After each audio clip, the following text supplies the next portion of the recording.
I'm with new House Majority Leader Kerry Benninghoff, and the Pennsylvania NewsMedia Association just presented you with the 2020 Advocate of the Year Award, so congratulations. Thank you very much. Appreciate that honor. Yeah, you're very welcome.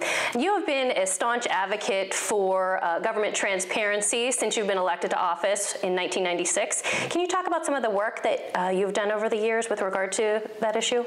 Well, as you know, back in 2006, the legislature did a little comprehensive overhaul of a lot of different laws, and one of them was the presumption that government records were closed to everybody, and we reversed that unless it was personal data of somebody's or proprietary information, that the public who pays for all government services should have access to that.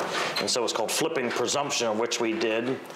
And I think that's been an important thing in all levels of government, whether it's county, state, schools, or ourselves. And the taxpayers pay for these things. They need to know what's going on, and we can still protect people's private information. Most recently, we've seen in vacancies in county government, some of our more archaic laws was still governing. And one of the things I enjoyed earlier in my career is we had a committee called Intergovernmental Affairs, and we used to review old statutes, probably more than we do now, and we repealed a lot of bills that just weren't applicable. At the time they were instituted, they were, but this one gave the authority to your local courts to designate or select who would fill a vacancy in a local county commissioner's seat should there be a vacancy either through a promotion or death or for whatever reason, without acknowledging to the public who the applicants were. And some of the concern is somebody may have some unsavory behavior or just not be the desired person, and to give that sole authority to a judge who is also an elected official versus letting the people choose, in our opinion, and I believe your associations, the public had no say. And this person could be governing, though they may only be governing for 2 or 3 years to end a term, they still have the authority, especially on a 3-person board. I thought it was very significant. People underestimate that, but in a 3-person board, like a county commissioner's seat, that can change the outcome or whether something occurs, passes, or a resolution doesn't pass. And so we put a piece of legislation in and, as you know, wrestled around with the courts for a little while. And it was an educational opportunity, I think, for everybody involved, the courts as well as ourselves and even some of my colleagues. And the more dialogue went on, I think the reality of what your request is to have that public access was a good thing. And ultimately, the Supreme Court recently issued the court order, so we had success in that. And so again, with your persistent effort, we were able to get that done, to release the names to the public. So it was a great win for the public there. I thought that was a good example of how each individual governing body, whether it's the courts, the executive office, or the legislature, can have some impact on each other and still be respectful to their own authorities.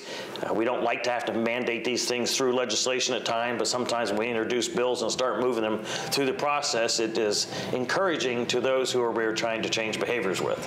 So we're glad the courts made that decision. I think it was a wise decision on their part and just updated their own rules. And most recently, there was legislation introduced by Representative Seth Grove regarding the right to know law, which mandates that information be released to the public during an emergency declaration. And you were also very vocal on that as well. So do you want to talk a little bit about that? House Bill 2463, I believe the number is, basically guaranteed that you as the public still have access to public records, even in an emergency declaration. Emergency disaster declarations are sometimes up to people's interpretation, and we felt the administration was a little broad on that and felt that that kind of exonerated not having to participate in right to know requests. And most recently we've done one regarding information on the PIAA interscholastic participation, and in the other cases that House Bill 2463 just assures that you and I, as the public, even as elected official and as newspaper people yourself or news media people, you're still voting public. You have the right to have access to this information whenever possible, and even a pandemic declaration should not stop that. So we were very pleased, passed through the legislature, and actually passed unanimously through our chamber in a bipartisan manner, which I think a lot of people don't think happens, but we do actually pass many things on that, and it shows that our body feels that this is an important issue. And eventually, the governor has three choices. He can veto a bill, he can sign a bill, or let it sit for 10 days and automatically becomes law. And after some discussion and some encouragement, the latter was the decision, and it is now law. And I think that's important. Yeah, very exciting. That was Act 77 of 2020. So why do you believe that the media is critical to our democracy? Because I had to learn the hard way. There was times where I was probably a little bit more closed-lipped than I should have been. More importantly, back in my profession as county coroner, being a local person serving in a role in the most intimate times like that, you sometimes emotionally take on this role as a protector. And as being a local person, you're dealing with families that you know, that there was times specifically in homicides or potential homicides, you were very careful of what you released. And I still believe that's important, but you can release information when you think that something is not of criminal nature to put the rest of the public's mind at ease. When you're dealing with an industry like that, you kind of think a little bit different. When you're the general public and these are such surprising and emotional issues, they deserve a right to have some information to try to make some deductive reasonings about their own safety. And in my infancy of that job, I was probably not as good at that as I should have been. And when I had the opportunity through Leadership Center County to tour some of our news agencies, I really got a better appreciation for the fact that you have a job to do, and my tardiness or reluctantness at times hindered on your ability to keep the public more informed. So as a lawmaker, I've tried to be better at that, and I've tried to be receptive and return calls to the best of our ability. Sometimes they're not for hours later, but the public has the right to know as much as we can release to them in these different career fields, and I think you folks have a very important role. It wouldn't be something listed in the Constitution if our founding fathers didn't think that was important, that people both had freedom of speech as well as your industry, but we also should have the access to that information.